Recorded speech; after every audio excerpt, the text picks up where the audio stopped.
Now at 10:47, the Kansas City Chiefs are Super Bowl champions once again. Jacob Leonard will join us for a recap. Plus, we'll check out a Super Bowl party in Joplin as the Chiefs were headed to victory. And the Pittsburgh Public Library held early Valentine's Day festivities for the whole community. The 4 states' most watched news starts now. Thank you for joining us tonight. I'm Cale Chapman. Tonight was Super Bowl 57. Sports Director Jacob Leonard joins us now for a quick update. Well, you saw it right here on Fox. The Kansas City Chiefs are Super Bowl champions for the second time in 4 seasons, beating the Philadelphia Eagles tonight 38-35. Harrison Butker knocked through a 27-yard field goal in the final seconds to break a 35-35 tie and give the Chiefs the 3-point win. They really turned it on and put this thing away in the second half. Kansas City scored on all 4 of their second half possessions. Patrick Mahomes was named the game's MVP after throwing for 182 yards and 3 touchdowns. It's his second Super Bowl MVP, and for the Chiefs, it's their 3rd championship in franchise history. We're going to have full highlights from the game, as well as some post-game reaction later in sports. Cale? Thanks, Jacob. Chiefs fans are excited tonight after that win. KOAM's Carrie Worthen joins us live from the Academy Sports in Joplin, which opened up so fans can get their celebratory gear. I'm here at Academy in Joplin. As you can see behind me, people are starting to trickle down a little bit, and but don't worry, they're still going to have their gear here tomorrow, and I was told they're getting some more gear in a couple days. I was at Hackett Hot Wings earlier, where they had cupcakes and they celebrated the game there, all Chiefs fans, and it was extremely tense between the up and down of the game. It's a good atmosphere. Every time the Chiefs score, the room going crazy. A lot of Chiefs fans in here, no Eagles fans. So it's been a good atmosphere. It ain't been a good ball because the Chiefs losing. So if they come back, make a run, take the lead, it's going to be crazy in there. Now, I was told by the manager of Hackett's that their pre-order sales of their wings was over 5,000, just in wings. Reporting live in Joplin, Carrie Worthen, KOAM News. Awesome. Thank you, Carrie. The Pittsburgh Public Library celebrated Valentine's Day by hosting an afternoon crafts, chocolate, and book title bingo event before the big game today. The event was hosted by the library's Adult Services Department and was inspired by the TV show Parks and Rec. It was a ladies-only pregame party.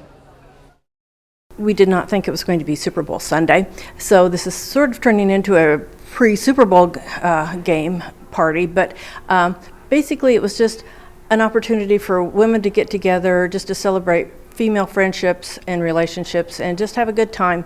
A lot of people don't have anybody to spend Valentine's Day with, and this is a very good way for people to get together and have fun.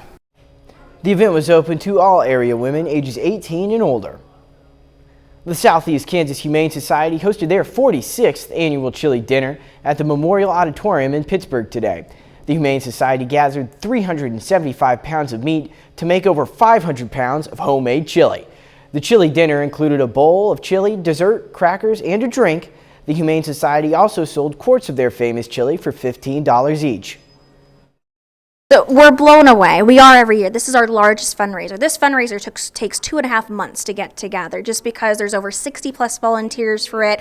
There's over 900 pounds of chili that is made for this event. And it takes a team. It takes a community. And we're so blessed to have this community support its animals in need at our shelter. This event is the Humane Society's biggest fundraiser of the year. The Webb City JROTC rifle team competed today in regional and national Army Service Championships. Webb City had 4 of the 8 top shooters in the region, with Preston Burton placing 1st, Jonathan Tatum placing 2nd, Yeja Walker placing 4th, and Gabe Elder placing 6th. Webb City qualified 2 teams for the first time this year to compete in the top 50 Army JROTC teams in the nation. So, I mean, discipline, focus, safety, concentration, all of that are things that are stressed for a rifle program like this, and they do put in the work. Webb City qualified 2 teams for the first time this year to compete in those top 50 Army JROTC teams. The Missouri Department of Conservation is holding an event to teach the public how to build bluebird boxes. The eastern bluebird is the official state bird of Missouri. Each family will construct and take home one bluebird box. The bluebird population is coming back today, and the primary reason is they have more nesting habitat. And the reason they have more nesting habitat is because people have put up these bluebird boxes. Bluebird boxes, or bluebirds use these, so this has helped the bluebird population come back. So this is... Participants can register online at the MDC's website. Meteorologist Sam Lane joins us now for a first look at the weather. And it's been beautiful weather across the entire four-state area today with breezy conditions, lots of sunshine and warm temperatures, especially for mid-February. Radar is pretty much clear right now, but that's going to be changing in our forecast. But tonight we're going to see temperatures dropping through the 40s into the 30s, all the way down to freezing by tomorrow morning. And the winds are going to be dying down as well. Earlier today they were gusty out to the west especially, but now they're starting to get a little bit lighter out there. Looking down the lane, we have an increase in clouds on Monday, rainy hearts for your Valentine's Day, and then an Arctic chill later on in the week, and then beyond that, an active pattern setting up. So we'll be talking about all that in your forecast in just a little bit. All right, thank you, Sam. The U.S. military shot down another object over Lake Huron today. This now brings the total number of objects shot down over North America to 8. Fox News correspondent Alexandria Hoff breaks down the number of shoot-downs and how the U.S. is responding to them. Well, the situation as a whole dates back over 3 weeks, and to piece it all together, let's take a look back at a timeline starting on January 21st. That's when U.S. defense officials tell Fox News that the spy flight was launched from China. On the 28th, it was first detected in U.S. airspace over the Aleutian Islands. 4 days later, civilians in Montana spot it. The following day, the Pentagon confirms it publicly. By the 4th, it was shot down off the coast of South Carolina. So that is it for the enormous Chinese spy craft's journey. Then, on the 9th, a new unidentified object is detected over Alaska. This past Friday, the 10th, it is shot down. The same day, another object is detected entering Canadian airspace. A senior U.S. official describes that as a small metallic balloon with a tethered payload. It was shot down yesterday by a U.S. F-22 fighter jet. Also yesterday, a radar anomaly causes the U.S. military to scramble fighter jets. Some airspace over Montana was closed, no object was found, and the airspace reopened. Today, bipartisan concern is being expressed about how information is being relayed. The Biden administration needs to stop briefing Congress through our television sets and actually come and sit down and brief us. What we're seeing here is a number of announcements by the administration without any real information being given to Congress. I have real concerns about why the administration is not being more forthcoming with everything that it knows. But part of the problem here is that both of the second and the third objects were shot down in very remote areas. So my guess is that there's just not a lot of information out there yet to share. On the suspected Chinese spy craft, Democratic Senator John Tester added today that he would have handled it differently. In Washington, Alexandria Hoff, Fox News. Later in sports, the Kansas City Chiefs and Philadelphia Eagles went head-to-head in the Super Bowl. Jacob Leonard will have those highlights. New research suggests that junk food might have some benefits for your health. Analysts in the UK studied the data from a mouse model called Trichuris murus, which is related to the human whipworm, and saw how it reacted to a high-fat diet and the effects that it had on the immune system. Researchers found that junk food helps the immune system get rid of parasites. A recent study finds that strawberries might help with your heart health. Researchers from the Global Bureau of Disease suggest that eating as little as 2 cups of strawberries a day can improve your well-being. This study used the data from 33 obese adults and found that consuming strawberries daily helped their insulin resistance. Analysts say strawberries can help decrease cholesterol, blood sugar, and even lower inflammation. Meteorologist Sam Lane is next with a complete look at the forecast. And later, why an airline trade group is contesting the FAA's plan to retrofit 5G cell towers at airports.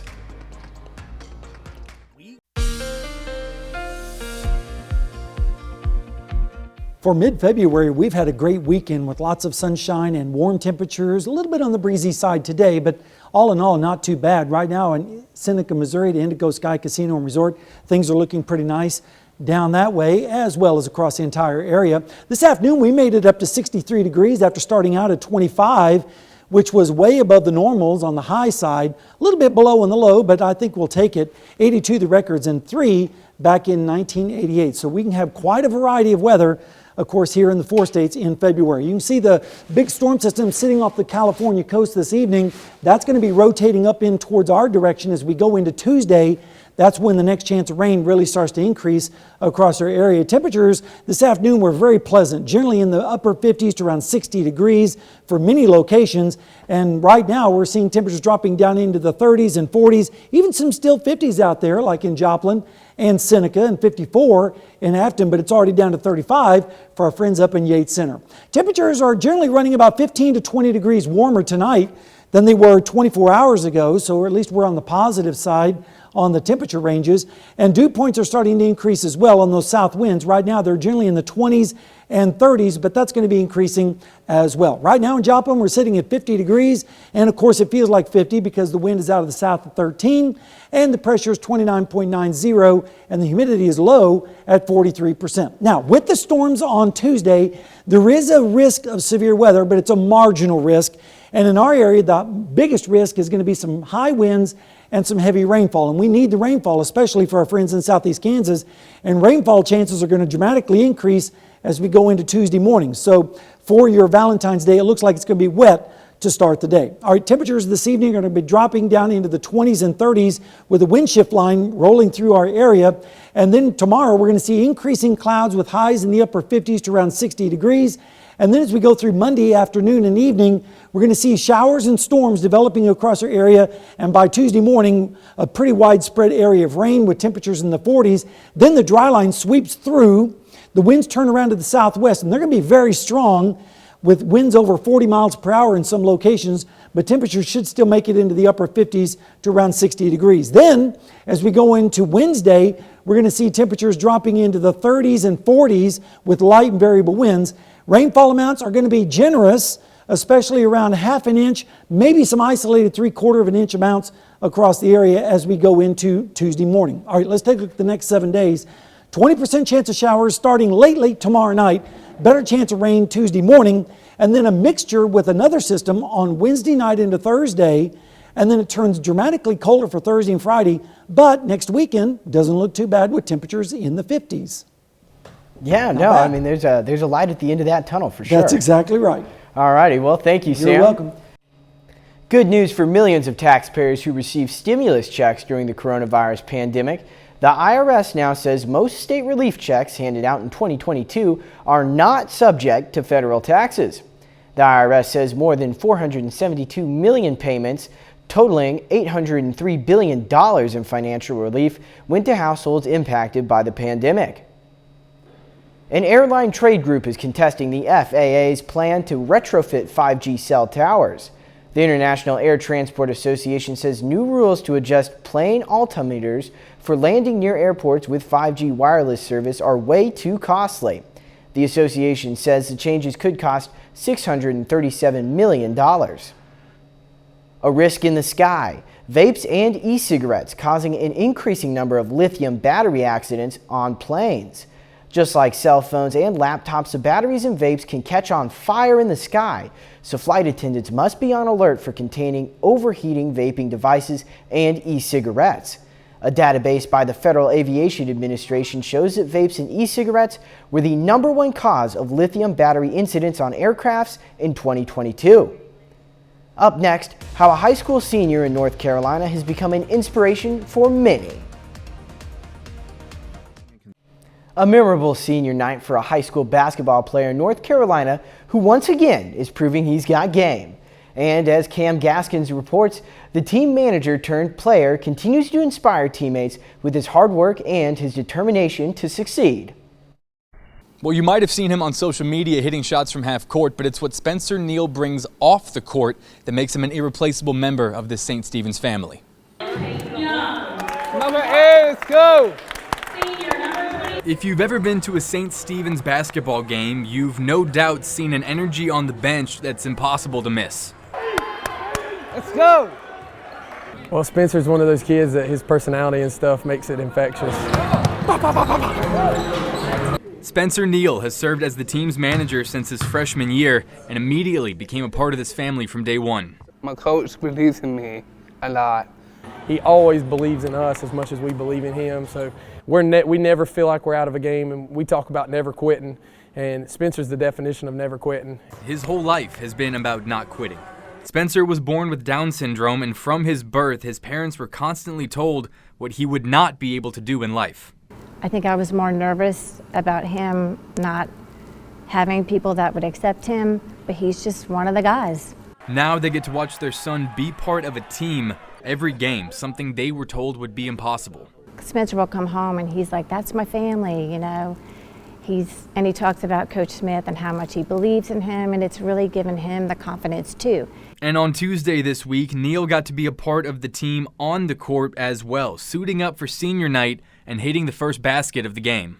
Puts like a joy on my face, exciting for him because when he made the shot, I just knew how much it meant to him, more than anybody else really. Now as his senior season is coming to an end, Spencer is soaking up every moment he can with this team that made him a part of a family. It's going to be hard. It's going to be a day hard for me to let go. You know, I'm going to look over my shoulder some nights next season and he's not going to be there, and I'm going to have to, you know, I've got those moments bottled up that will last forever. So we're really thankful for that. Now the plan is for Spencer to attend either Clemson or Western Carolina in the fall, but he says no matter where he ends up, he will always be a part of the team here at St. Stephen's High School. 30 more minutes of news, weather, and sports are coming your way.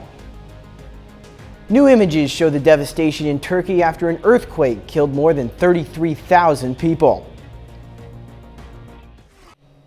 The death toll in last week's devastating earthquakes in Turkey and Syria surpasses 33,000. New images showing just how catastrophic the scene on the ground in Syria is as the war-torn country struggles to get much-needed aid. Fox News senior foreign correspondent Greg Palcote has more from Adana. Day by day, the horrors here only grow worse amid the destruction from the twin earthquakes that hit last Monday. It's now believed the death toll has risen to over 35,000. It's been called by one official the disaster of the century. The chaos is overwhelming.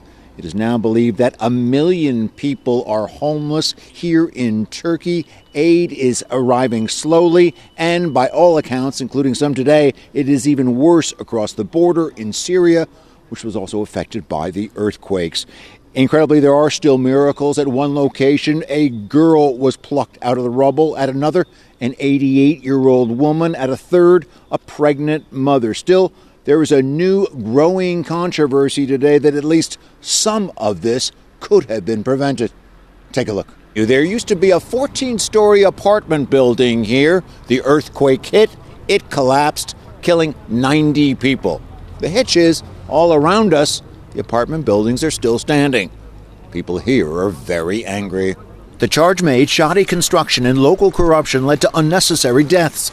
Today, Turkish officials detained 134 suspects, including, it's believed, those behind this disaster. Small consolation to relatives of victims, including Bashir Ginji, who lost his brother and his brother's family. He shows what he says are signs of trouble and shares his pain. Are you angry? Are you mad? Very I'm angry, but is the don't mean for my family because they are died.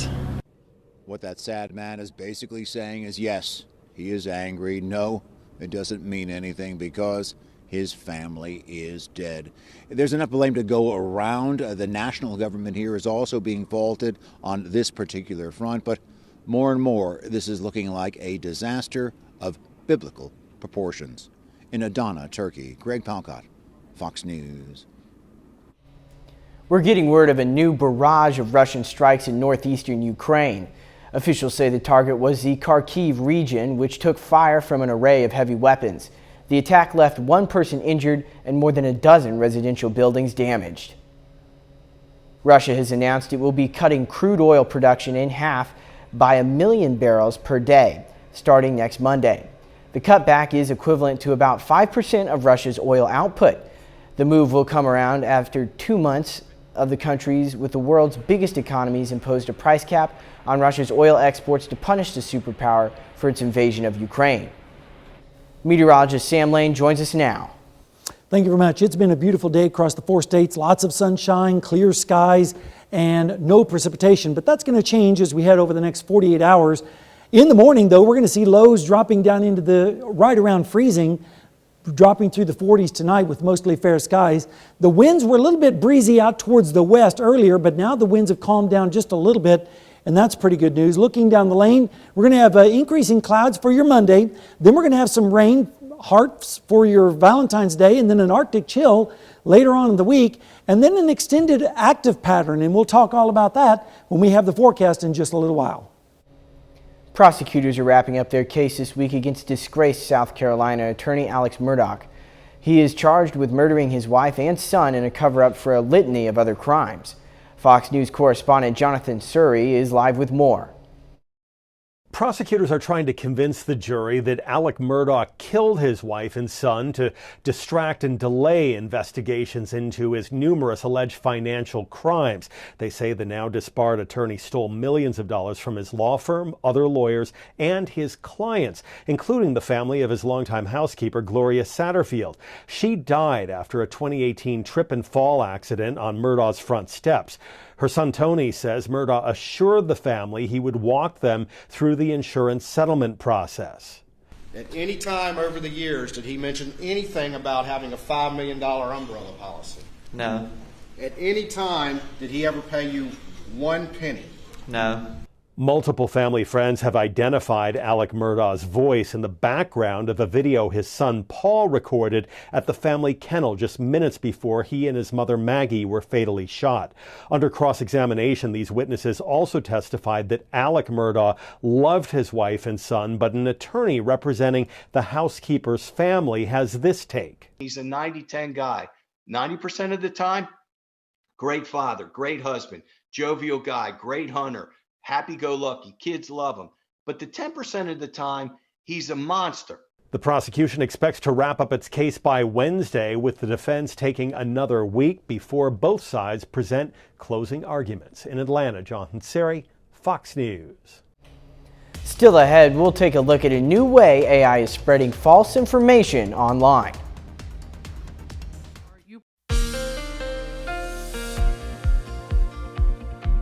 Well, folks, we had a pretty nice weekend across the area. A little bit chilly in the morning and then warm in the afternoon. That's because of all the dry air that we have in place. But that's going to be changing over the next 24 to 36 hours. Right now at Indigo Sky Casino and Resort in Seneca, Missouri, looking like a pretty nice night, shaping up down that way. This afternoon, we made it up to 63 degrees today, which was well above the normal of 49. But this morning, we were 25, which was 3 degrees away from the normal low. So it's a little bit of a topsy-turvy today.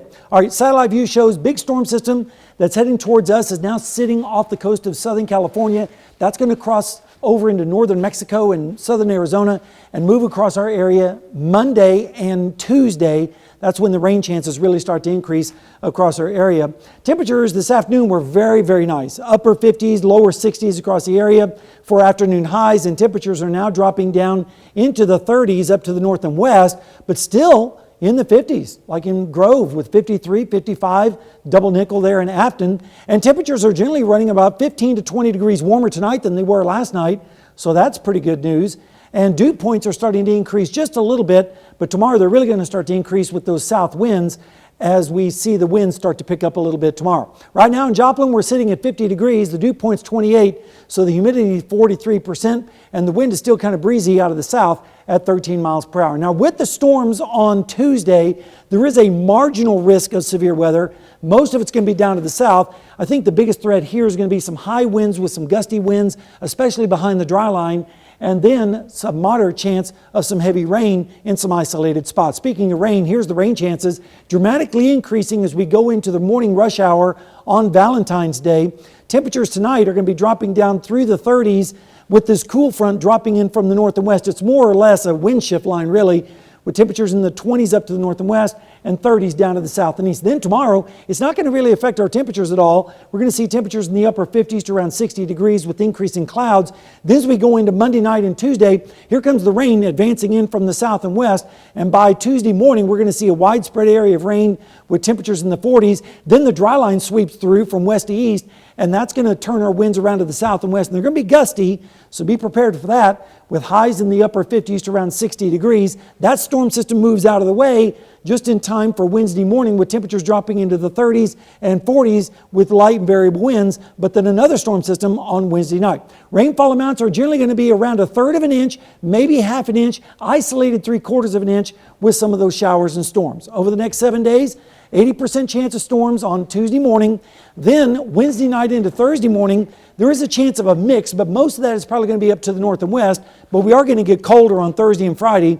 Then next weekend looks pretty good, a little bit on the breezy side, but then a more significant, perhaps winter storm comes at us next week, and we have plenty of time to look at that, but that's the way it's looking right now. Cale? Yeah, that's a box of chocolates of weather right there. Exactly. We don't know what we're going to get. That's right. All righty, well, thank you, Sam. Coming up in sports, we've got full game highlights from the Chiefs' Super Bowl victory over the Eagles. Plus, Pitt State baseball wraps up their series against the Regis Rangers. Jacob Leonard has that and more next.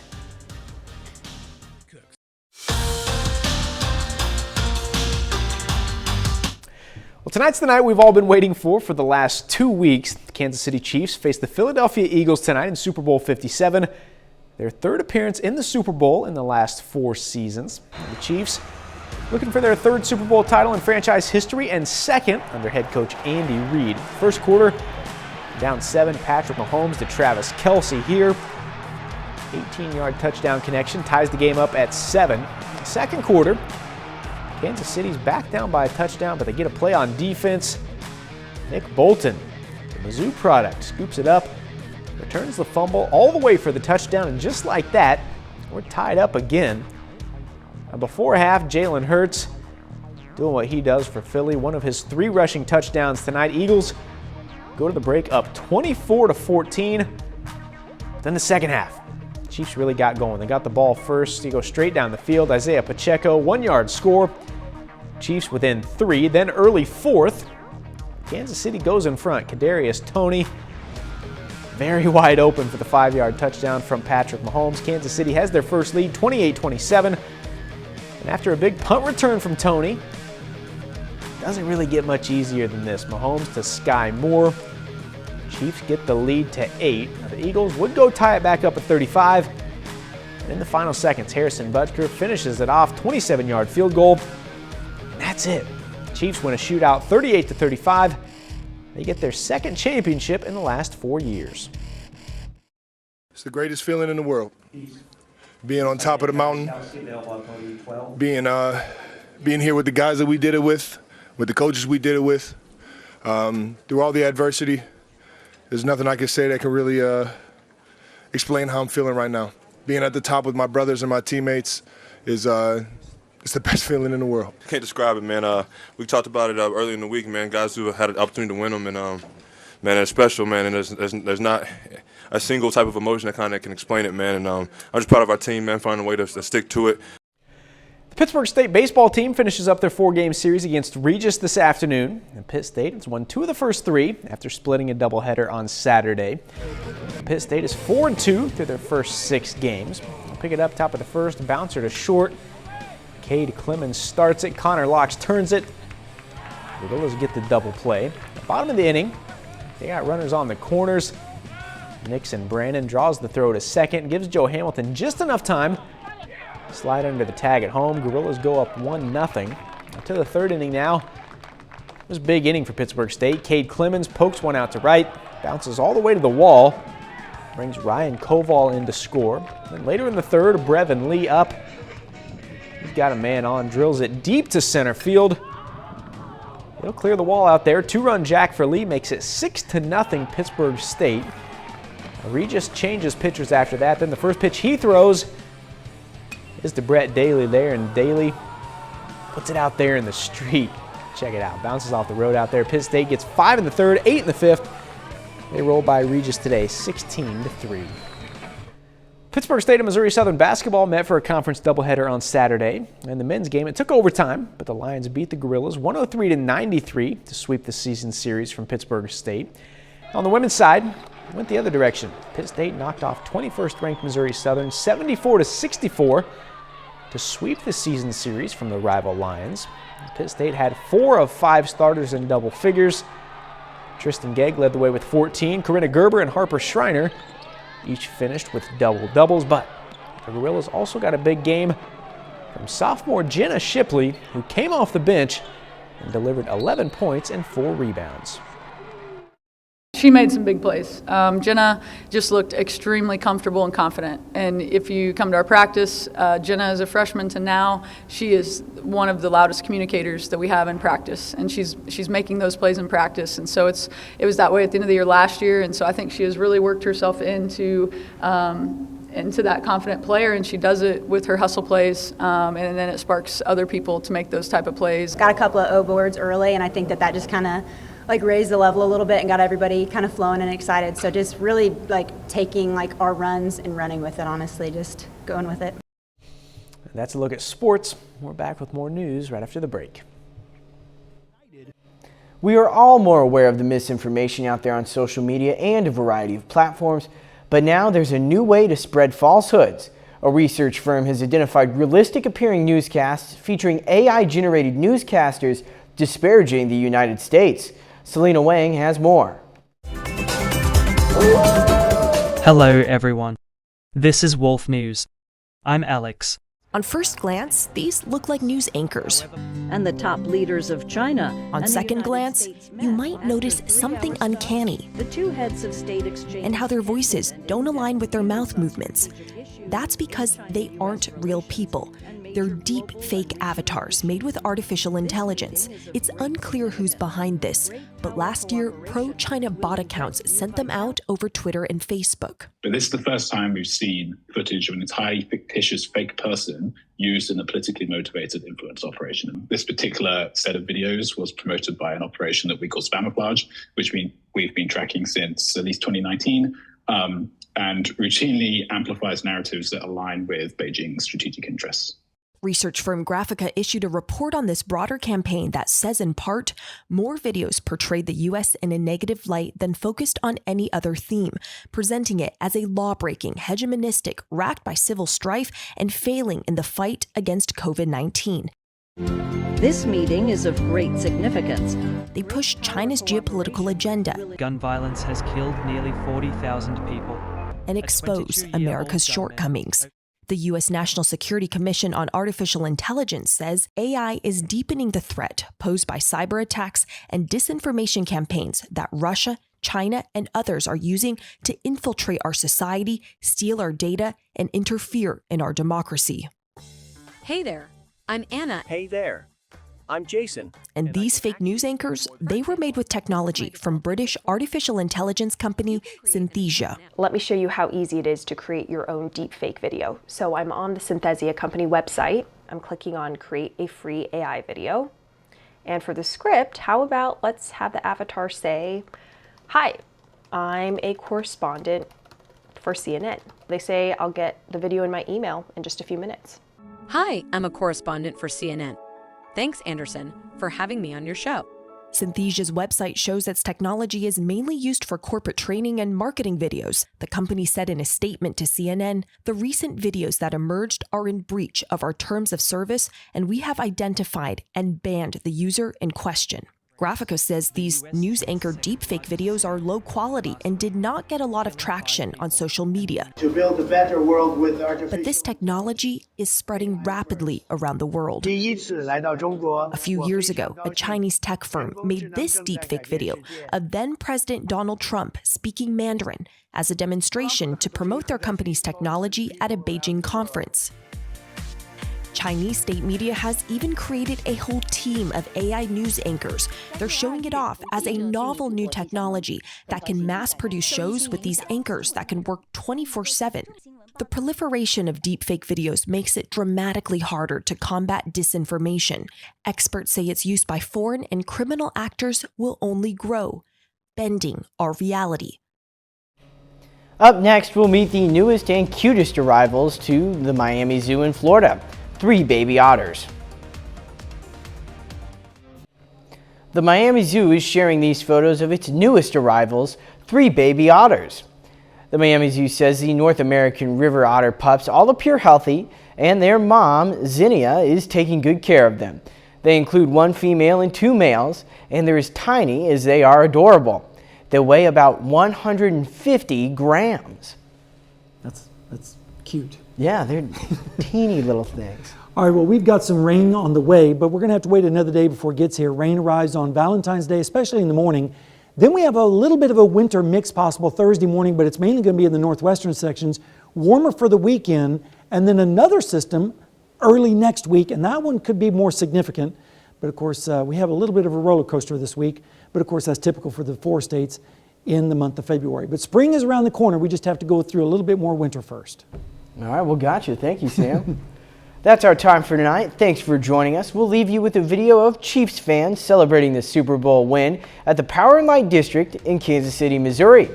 We'll see you back here next time. Thanks for making us a part of your night.